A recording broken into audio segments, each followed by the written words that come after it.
I was never a man of wealth, but I was a man of purpose. My hands, calloused from decades of labor, told the story of a life spent in service not to myself, but to my children. Every brick I laid, every hour I worked past exhaustion was for Anne. My daughter was my pride, my reason, the flame that kept me moving when the world seemed determined to grind me down.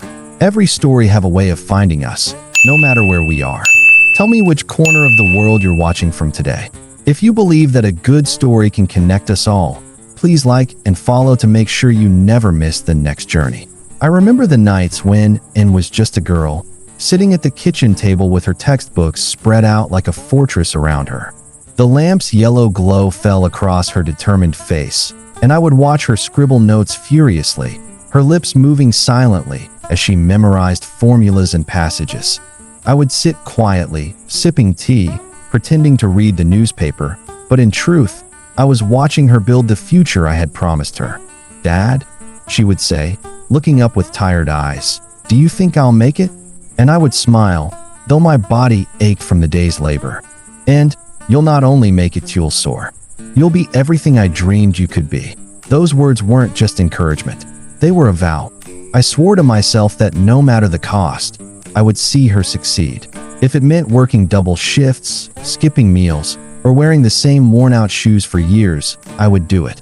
My life was hers to inherit, not in money, but in opportunity. Years passed, and it did soar. She became the woman I always knew she could be: sharp, ambitious, unstoppable. She married Max, a man who seemed charming enough at first, though I never quite trusted the way his smile lingered too long, as if hiding something. Together, they built a business empire, and then became a millionaire. I should have felt relief, pride, even joy, and I did, at least at first. But as Anne's world grew brighter, mine grew dimmer. I lived modestly, in the same small house where I had raised her. My pension was meager, and I relied on the allowance and promised to send me each month. She insisted I should live comfortably, that I deserved it after all I had given. And so, every month, Max would hand me a folded bill, $100. He would say, "This is from Anne. She wants you to have it." I would nod, thank him, and tuck it away, stretching it as far as I could. I never questioned it. Why would I? I believed in Anne's love and Max's word. I thought perhaps they had expenses, or perhaps Anne's generosity was smaller than she imagined. I told myself it was enough. I could live simply. I had lived simply all my life. But sometimes, late at night, I wondered, was this truly what Anne intended? Did she know how little I received? Did she think of me at all, in her mansion with its marble floors and glittering chandeliers? I silenced those thoughts quickly. Doubt was poison, and I refused to drink it. Still, the weight of sacrifice lingered. My body grew frail, my steps slower. I was no longer the man who could carry the world on his shoulders. And yet, I carried the burden of silence, of gratitude mixed with confusion. I told myself it was enough. I told myself I was cared for. I told myself lies, because sometimes lies are easier than truth. I often told myself that silence was a virtue, that if I endured quietly, without complaint, life would reward me with peace. But silence, I learned, can also be a prison, one built by those who exploit trust. Max was the gatekeeper of Anne's generosity. Each month, he would arrive with that same folded bill, crisp and deliberate, as though it were a ritual. "Here you go," he'd say, his tone clipped, his eyes darting around my modest living room as if he were inspecting it for flaws. "And wanted you to have this." I would thank him, smile, and tuck the $100 into my wallet. It was never enough, but I stretched it: groceries, utilities, the occasional medicine. I lived frugally, as I always had. But something about Max's manner unsettled me. He treated the act of giving not as kindness, but as obligation. His words carried no warmth, no respect. I was not family to him, I was a burden. Max had a way of reminding me of my place. He would sigh when I asked for help with small repairs, roll his eyes when I mentioned Anne's childhood, and sometimes mutter under his breath about old men who don't know when to step aside. I pretended not to hear. Pride kept me from confrontation. I told myself he was stressed, busy, perhaps misunderstood. But deep down, I felt the sting. And, meanwhile, remained oblivious. She would call occasionally, her voice bright and hurried. "Dad, are you comfortable? Max is taking care of everything, right?" I would answer yes, always yes. I didn't want to worry her. She had built a life of success, and I wanted her to believe I was content. To admit otherwise felt like betrayal of her trust. There were moments, though, when doubt crept in. One evening, I overheard Max speaking on the phone in the hallway outside my room. His voice was low, conspiratorial. He doesn't suspect a thing, he said. It's easy, and thinks he's living well, but he barely gets by. The rest goes where it should. I froze, my heart pounding. Was he speaking of me? Was he admitting to theft? I wanted to confront him, but fear held me back. What if I misunderstood? What if and believed him over me? I had no proof, only suspicion. And so, I swallowed the truth, convincing myself it was nothing. Max's control extended beyond money. He discouraged and from visiting often, claiming I needed rest or that I preferred solitude. He painted me as fragile, incapable, a man fading into irrelevance. And Anne, busy with her empire, believed him. My home grew quiet, my days long. I lived not as a father cherished, but as a shadow tolerated. Yet I endured. I told myself it was enough to hear Anne's voice, to know she cared in her way. I convinced myself that Max's coldness was simply his nature, not malice. But the seed of doubt had been planted, and it grew silently, waiting for the day it would bloom into revelation. Looking back, I see how carefully Max wove his deception. He played the dutiful son-in-law, the responsible caretaker, while siphoning away the generosity meant for me. And I, blinded by trust and love for my daughter, allowed it. My silence became his weapon. My gratitude became his shield. But silence cannot last forever. Truth has a way of surfacing, even in the quietest lives. And mine was approaching slowly, inevitably like a storm gathering on the horizon. Father's Day dawned like any other Sunday. The morning light filtered through my curtains, soft and forgiving, as though it wanted to shield me from the truth that was about to unravel. I brewed my tea, sat at the worn kitchen table, and thought of Anne. She had promised to visit, and I felt a quiet joy stir in my chest. It had been too long since I'd seen her face in person, and arrived with her usual grace, her smile radiant, her presence filling the room with warmth. She carried a gift bag, wrapped in gold paper, and placed it gently on the table. "Happy Father's Day, Dad," she said, kissing my cheek. For a moment, I forgot my frailty, forgot the loneliness. I was simply a father, cherished and remembered. Max followed behind her, his expression tight, his movements calculated. He set down a box of wine with exaggerated care, as though the gesture alone proved his devotion. I thanked them both, though my gratitude felt hollow in his direction. We sat together and chatting about her business ventures, her travels, her successes. I listened, proud yet distant, as though her world had grown too vast for me to truly inhabit. Still I smiled. Still I nodded. Still, I played the role of the supportive father. It was during dessert, a slice of cake, and had brought that the question came. Casual, innocent, devastating. "Dad?" and said, her fork poised midair. "Do you like the $5,000 Clara gives you each month?" The word struck me like a thunderclap. I froze, my fork trembling in my hand. 5,000. I repeated, my voice barely a whisper, and tilted her head, puzzled. "Yes, I've been sending it every month through Max. Clara handles the transfers. I wanted you to live comfortably, without worry." I felt the room spin. My heart pounded, my breath caught. For years, Max had handed me a single $100 bill, claiming it was all they could spare. I had lived in near poverty, stretching every coin, while and believed I was cared for like royalty. I turned to Max, my eyes burning with a fury I had long suppressed. "Is this true?" I demanded, my voice shaking. 5,000, every month. Max's face paled, his composure cracking. He stammered, searching for words. "It's complicated. There were expenses, investments." "Expenses." Anne's voice cut through like a blade. "You told me he was comfortable. You told me he had everything he needed." Max raised his hands defensively. "I managed it the best I could. He doesn't need that much. He's old. He doesn't spend enough." Anne's voice thundered, her eyes blazing with betrayal. "You stole from my father. You lied to me. You made him live like a beggar while I believed he was cared for. I sat in silence, the weight of years pressing down on me. My sacrifices, my trust, my silence, all twisted into a cruel deception.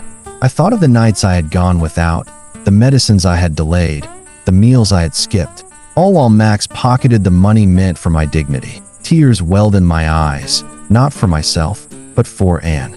She had trusted him, believed in him, and he had betrayed us both. My heart ached for her, for the innocence shattered, for the love poisoned. And turned to me, her voice trembling. Dad, I'm so sorry. I didn't know. I thought you were cared for. I thought Max was honest. I reached for her hand, squeezing it gently. It's not your fault, and you trusted him. I did too. But now we know. Max sat in silence, his face a mask of shame and fear. The truth had surfaced, undeniable, uncontainable. The storm had broken, and there was no shelter left for him. That Father's Day became the day of revelation, the day silence shattered, the day deception was exposed.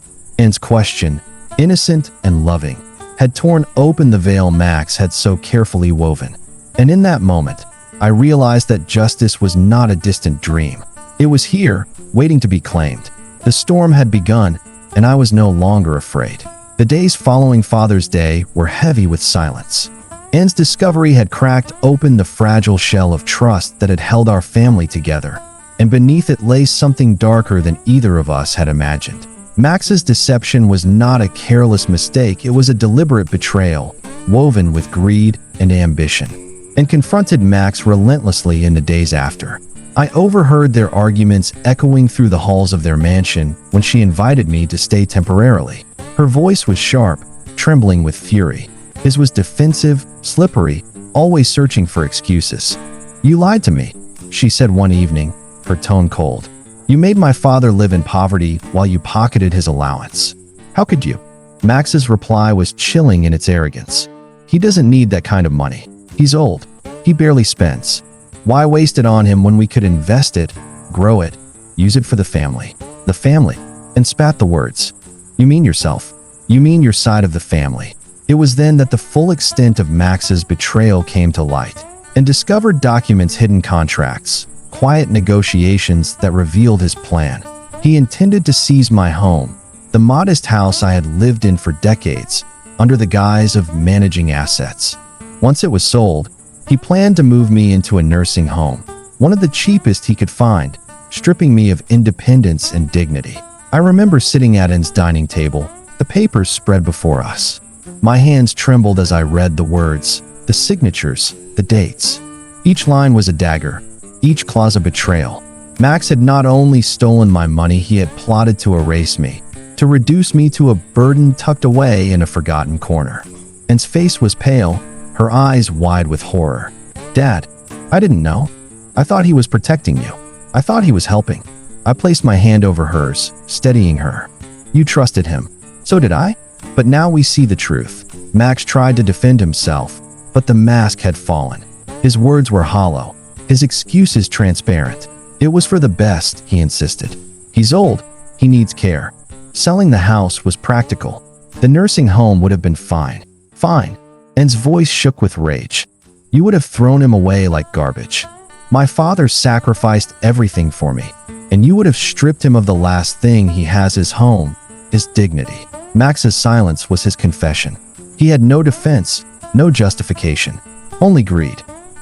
I sat quietly, listening, my heart heavy but resolute. For years, I had endured in silence, believing gratitude was enough. But now, faced with the truth, I felt something stir within me, a strength I thought I had lost. I was not a burden. I was not disposable. I was a man who had given everything, and I would not be erased. The betrayal was complete, undeniable. Max had stolen my money, plotted to take my home, and intended to discard me in a place where dignity goes to die. But betrayal, I realized, is not the end. It is the beginning of justice. And justice was coming, swift and certain. The storm had broken, and there was no turning back. Betrayal had been exposed, the mask ripped away, and now justice demanded its due. For years, I had lived quietly, enduring indignities in silence. But silence was no longer my refuge, it was my enemy. I would not be erased. I would not be discarded. I sat in my modest living room. The documents Max had hidden spread across the table. My home, my dignity, my very existence had been reduced to numbers and signatures. But as I stared at those papers, something shifted inside me. I was not powerless. I was not helpless. I had rights, and I had a voice. And sat across from me, her face pale but resolute. "Dad," she whispered, "I'll fix this. I'll make it right." I placed my hand over hers. "No, Anne. This time, I will make it right. I've been silent too long. It's time I speak." We called Max into the room. He entered with his usual arrogance, though his eyes betrayed unease. "Max," I said, my voice steady, "you've stolen from me. You've lied to Anne. You've plotted to take my home. Do you deny it?" He shifted uncomfortably, his bravado faltering. "I did what was practical. You don't need that kind of money. You don't need the house." I was protecting the family's interests. Anne's voice cut through like steel. "Protecting? You were protecting yourself. You betrayed my father. You betrayed me." Max's silence was his confession. What Max didn't know was that I had prepared for this possibility long ago. Though I had lived modestly, I had safeguarded my rights. My home was not merely mine, it was protected under a trust, one that required my explicit consent for any sale or transfer.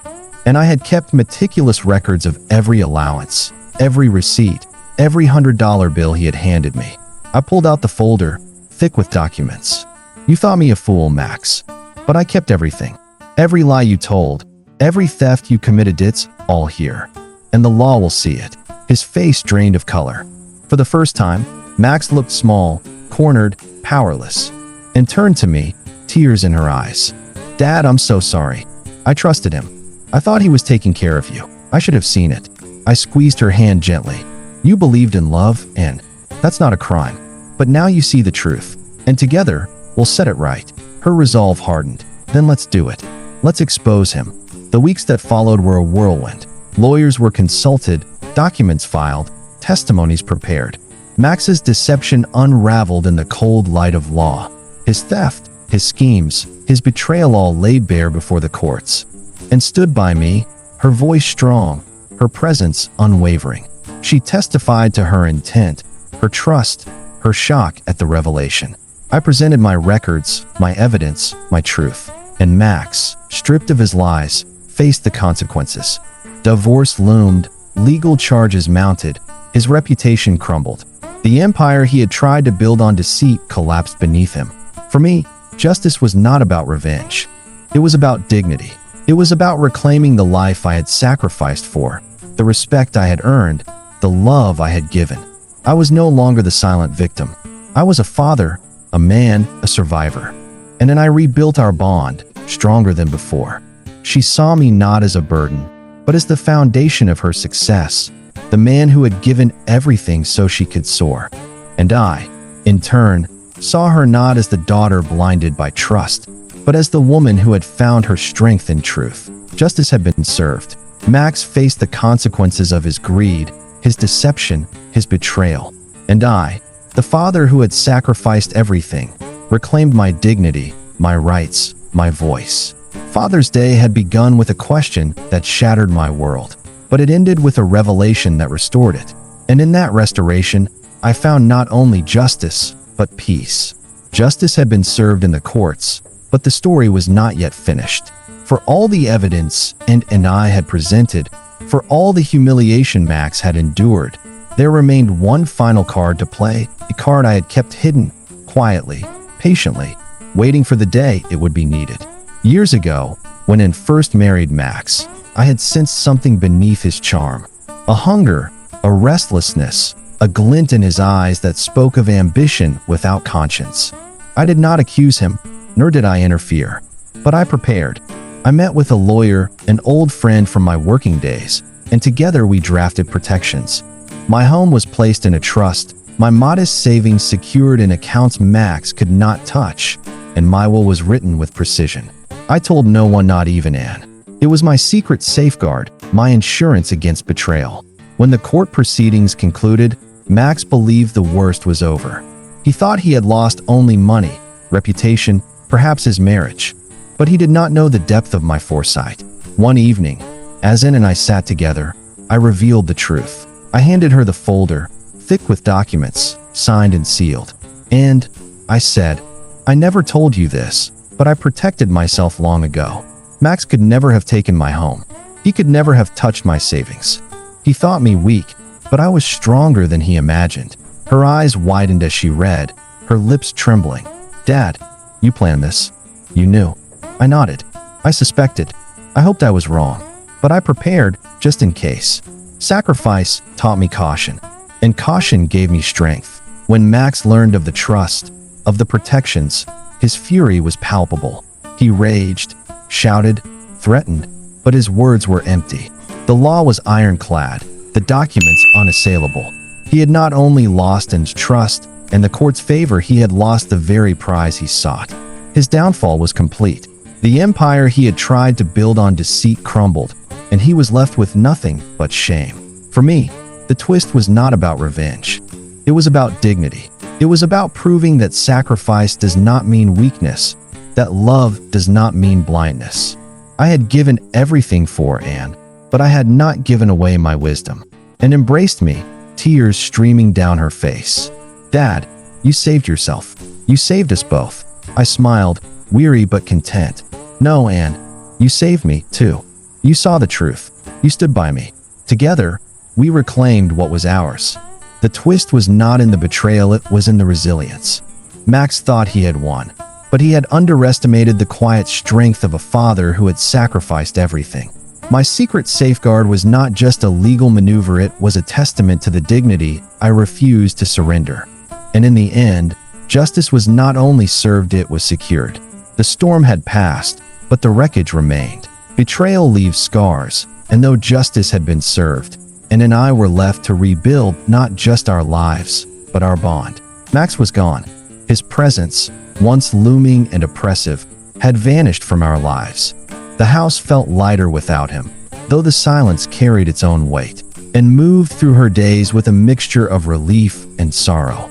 Divorce was inevitable, but endings, even necessary ones, carry pain. For me, the absence was bittersweet. I had lost the man who had stolen years of my dignity, but I had regained my daughter. And that, I realized, was worth more than any fortune. And visited me often now, no longer filtered through Max's excuses. She brought meals, laughter, stories of her work. We sat together in my modest living room, the same room where she had studied as a child, and we talked not of betrayal, but of memories, of dreams, of the future.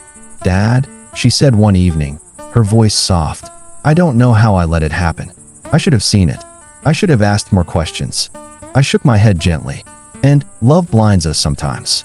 You trusted him because you loved him. That's not weakness, it's humanity. What matters is that you saw the truth, and you stood by me. Her eyes glistened with tears.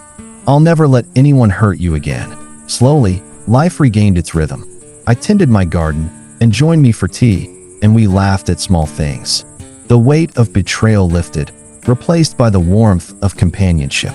I found joy in simple moments, the smell of fresh bread, the sound of Ann's laughter, the sight of her sitting beside me, no longer distant, no longer deceived. Betrayal had taught us both lessons. For Ann, it was the danger of blind trust, the importance of vigilance even in love. For me, it was the power of resilience, the strength of foresight, the necessity of speaking when silence becomes a prison.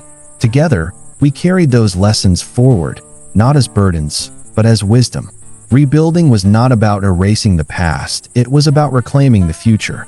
And I had faced betrayal, endured deception, and emerged stronger.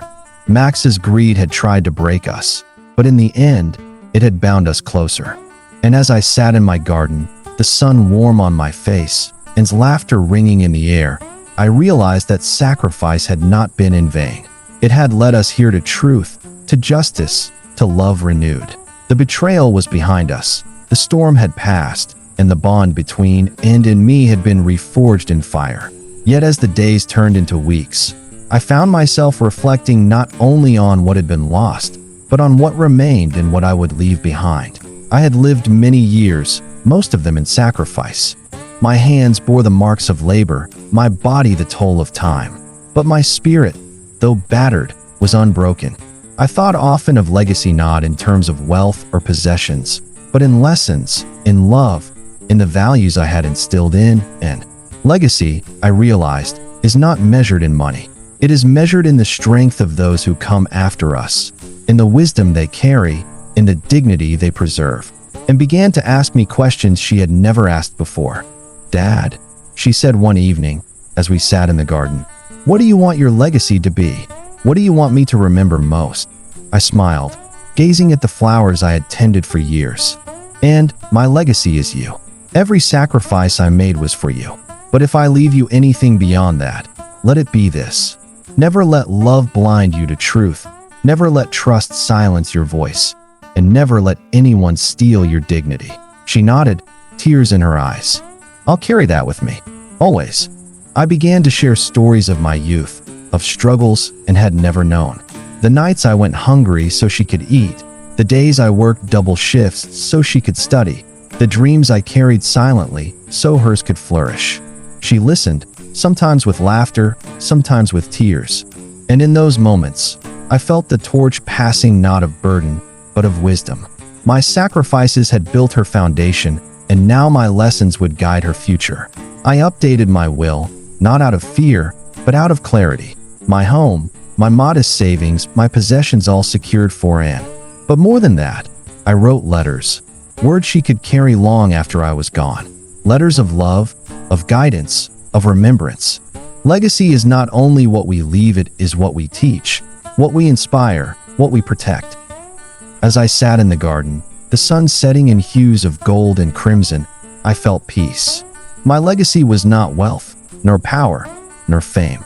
It was the bond we had rebuilt, the lessons we had learned, the dignity we had reclaimed. Max's betrayal had tried to erase me, but in the end, it had only strengthened my legacy. And as Anne sat beside me, her hand in mine, I knew that my life's sacrifices had not been in vain. Justice had been served, legacy secured, and the bond between Anne and me restored. Yet, life is not only about surviving storms, it is about learning to live again once the skies clear. Renewal was the next chapter of our journey. Anne's divorce from Max was finalized quietly, though the echoes of betrayal lingered. She faced the daunting task of rebuilding her life, not financially, for her empire remained intact, but emotionally. Trust, once broken, is not easily mended. She threw herself into her work, but this time with a new perspective. "Dad," she told me one evening, "I used to think success was about numbers, about growth, about winning. But now I see it's about people, about honesty, about protecting those you love." Her words filled me with pride. She had learned not only from her triumphs, but from her pain. Renewal was not about erasing the past, it was about transforming it into wisdom. I found myself more involved in Anne's life than I had been in years. She invited me to her office, introduced me to her colleagues, asked for my advice not on business strategies, but on values, on judgment, on character. "Dad," she said, "I want my company to reflect what you taught me. Integrity, sacrifice, dignity. I lost sight of that. Help me bring it back." I smiled, humbled. "And you don't need me to teach you anymore. You already carry those lessons. Just remember them." Renewal extended beyond and in me. Clara, her assistant who had faithfully managed the transfers, became a close ally. She confessed her guilt at not realizing Max's deception sooner, but I reassured her. Deception thrives in shadows. You were not to blame. Together, we formed a new circle of trust in Clara and me. It was small, but it was strong. For me, renewal meant rediscovering peace. I tended my garden, wrote letters, read books I had long neglected. I no longer lived under the weight of silence or suspicion. My days were filled with laughter, with companionship, with dignity. I realized that renewal is not about starting over, it is about continuing forward, carrying the lessons of the past with grace. Renewal was our gift after betrayal, and rebuilt her life, guided by the lessons of sacrifice and dignity. I reclaimed my peace, my voice, my place in her world. Together, we found not only justice, but joy. The storm had tried to break us, but in its aftermath, we discovered something greater, the strength to begin again. Renewal had given us peace, but peace is not the end of a story, it is the beginning of reflection. As the days grew longer and the seasons shifted, I found myself looking back, tracing the arc of my life from sacrifice to betrayal, from silence to justice. And in that reflection, I saw the circle complete. I thought of the years when Anne was a child, her small hand clutching mine as we walked to school. I thought of the nights I worked until my body ached, the mornings I rose before dawn, the sacrifices I made without hesitation. All of it had led to her success, her triumphs, her empire. Then I thought of the betrayal, the $100 bills, the deception, the loneliness. I remembered the pain of silence, the weight of doubt, the sting of being treated as a burden. And yet, even in that darkness, I had endured. Finally, I thought of the revelation, the confrontation, the justice. I remembered Anne's tears, her strength, her redemption. I remembered my own awakening, my refusal to be erased, my reclaiming of dignity. The journey was complete. The circle had closed. Anne and I sat together often now, not in mansions or courtrooms, but in my garden, surrounded by flowers and sunlight. We spoke of the past, but not with bitterness, with gratitude. "Dad," Anne said one afternoon, "you gave me everything. And I almost lost you because I trusted the wrong person. But now I see clearly. You're not just my father, you are my foundation." I smiled, my heart full. "And you are my legacy. And now, you carry not only my sacrifices, but my lessons. That is enough. Life," I realized, "is a circle of sacrifice and reward, of betrayal and justice, of silence and voice. We give, we endure, we suffer, we rise. And in the end, what remains is not wealth or power, but love, dignity, and legacy." My journey had been long, my sacrifices many. But as I sat beside Anne, her hand in mine, I knew it had all been worth it. The circle was complete. On Father's Day, Anne's innocent question had shattered my world. But it had also saved me. It had exposed betrayal, revealed truth, and restored justice. It had brought us full circle, from sacrifice to dignity, from silence to voice, from betrayal to love renewed. And as the sun set over my garden, casting its golden glow across the flowers, I felt peace. My story was not one of loss, but of triumph. My legacy was secure. My dignity was intact. My bond with Anne was stronger than ever. The circle was complete. Years passed, and the echoes of betrayal faded into memory. What remained was not the sting of deception, but the strength of survival, the warmth of love renewed, and the dignity reclaimed. And rebuilt her life with clarity and purpose. Her business flourished, but now it carried a different spirit, one rooted in integrity, compassion, and transparency. She often told her colleagues, "My father taught me that success without dignity is failure. We build not just for profit, but for people." Her words became the foundation of her leadership, and her company thrived not only in wealth, but in respect. For me, the twilight years were gentle. I tended my garden, wrote letters, and cherished the time I had with Anne. I no longer lived in silence or suspicion. My days were filled with peace, with laughter, with the quiet triumph of knowing my sacrifices had not been in vain. I watched Anne grow not only as a businesswoman, but as a daughter who carried my legacy forward. And in her strength, I saw my own reflected. On another Father's Day, years after the storm, Anne sat beside me in the garden. She handed me a small box, inside of which was a watch engraved with words that brought tears to my eyes.